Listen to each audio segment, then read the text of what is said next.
को पत्र लिखा है कि मणिपुर के लिए चर्चा के लिए मैं तैयार हूं। आज भी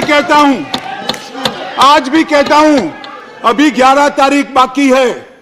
हमें कुछ छिपाना नहीं है, छुपाना आपको है जो चर्चा होने नहीं देते हो, आपको छुपाना है। और मैं कहता हूं मान्यवर, 11 तारीख को चर्चा खड़गे जी कह दे, मैं कहता हूं इसी तरह से सुन नहीं पाएंगे मान्यवर, नहीं सुन पाएंगे। और इसीलिए मणिपुर पर चर्चा करने के लिए मान्यवर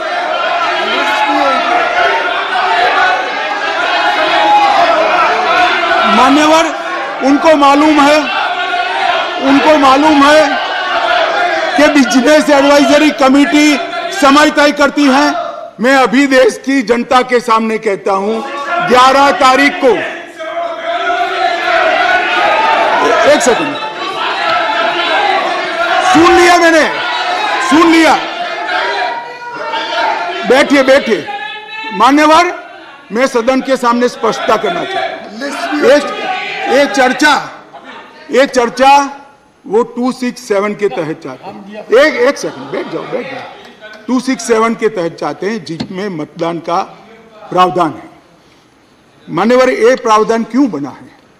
जब कोई सरकार बजट के तुरंत बाद अल्पमत में आ जाए और कोई बिल ही न लाए, तो राज्यसभा में अविश्वास की दरखास्त का कोई प्रोविजन नहीं है, तो राज्यसभा में वोटिंग के साथ चर्चा हो, इसलिए रूल्स लाया गया है। यहां तो हम हर रोज बिल लेकर आते हैं, भाई गिरा दो बिल, बहुमत है, ये बिल गिरा दो, लो ये बिल ही गिरा दो, ये बिल गिरा दो। मान्यवर, मुझे बताइए, देश की जनता देख रही है, क्या हासिल है वोटिंग से? क्या हासिल है? सवाल आप मणिपुर की स्थिति, मणिपुर की चिंता और सरकार ने उठाए गए कदम पर चर्चा करने चाहते हैं, या वोटिंग से शो ऑफ स्ट्रेंथ करना चाहते हैं? और वोटिंग से शो ऑफ स्ट्रेंथ करनी है तो भी हम डरते नहीं है, इसी बिल में कर लीजिए, अभी दूध का दूध और पानी का पानी। मान्यवर, 11 तारीख को चर्चा के लिए खड़गे साहब हाँ बोल दे, मैं सदन में चर्चा के लिए तैयार हूं। मान्यवर,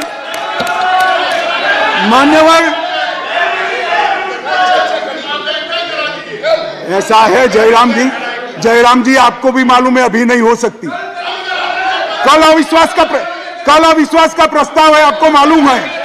मान्यवर, देश की जनता सुन ले, 8, 9 और 10 अविश्वास का प्रस्ताव है, इसलिए मुझे कह रही है कि आज 8, 9, 10 में चर्चा करिए।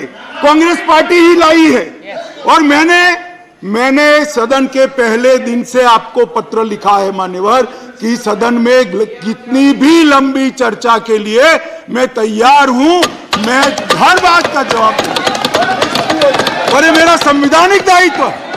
मगर जब लोकसभा में अविश्वास प्रस्ताव पर चर्चा होती हो, तब ये चाहते हैं मैं यहां बैठूं। मान्यवर, इनको अविश्वास प्रस्ताव वही लेकर आए हैं, मगर इसकी संवैधानिक महत्व का मालूम नहीं है। अविश्वास का प्रस्ताव होता है, मैं वो सदन का सदस्य हूं, मुझे वहां रहना पड़ता है मान्यवर। और 11 तारीख में क्या बुराई है? 11 तारीख में क्या बुराई है?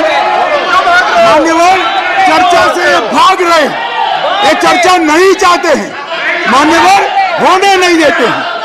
इसलिए मैं कहता हूं मान्यवर कि चर्चा करनी नहीं है, और चर्चा करे तब बोलकर भाग जाना है।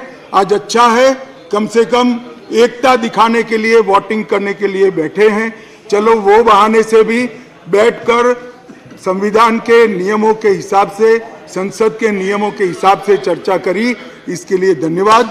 मेरा पूरा सदन से मान्यवर निवेदन है कि जो मैं विधेयक लेकर आया हूं, इसको पारित किया।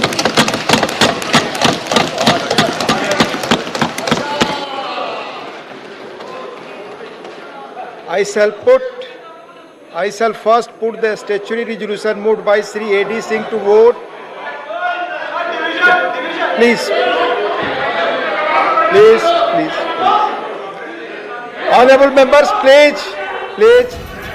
Breaking news, Delhi service bill से जुड़ी, जिस पर राज्यसभा में दिन भर बहस हुई, जिस पर गृह मंत्री अमित शाह ने जवाब देते हुए विपक्ष पर जमकर हमला बोला। अमित शाह ने आम आदमी पार्टी और कांग्रेस पर कई गंभीर आरोप लगाए। अमित शाह ने बताया कि दिल्ली सर्विस बिल संविधान के खिलाफ नहीं बल्कि संविधान के मुताबिक है। सदन को भरोसा दिया कि दिल्ली की व्यवस्था को ठीक करने के लिए यह बिल लाया गया है। हम संविधान में बदलाव इमरजेंसी डालने के लिए नहीं लाए और इमरजेंसी डालकर लाखों डेमोक्रेटिक कार्यकर्ताओं को जेल में अरे खड़गे जी सुनिए, मैं धैर्यपूर्वक सुना हूं। कांग्रेस को लोकतंत्र पर बोलने का कोई अधिकार नहीं है। आप क्या बात करते हो लोकतंत्र की? वहीं केंद्रीय गृह मंत्री अमित शाह ने दिल्ली सरकार के कामकाज के तरीके पर भी सवाल उठाए। उन्होंने आरोप लगाया कि दिल्ली सरकार विधानसभा सत्र केवल बजट पास करने के लिए बुलाती है। 2020 में सत्र की संख्या कितनी हुई दिल्ली के? 1 बजट सत्र। 2021 में कितनी? 1 बजट सत्र। 2022 में कितनी?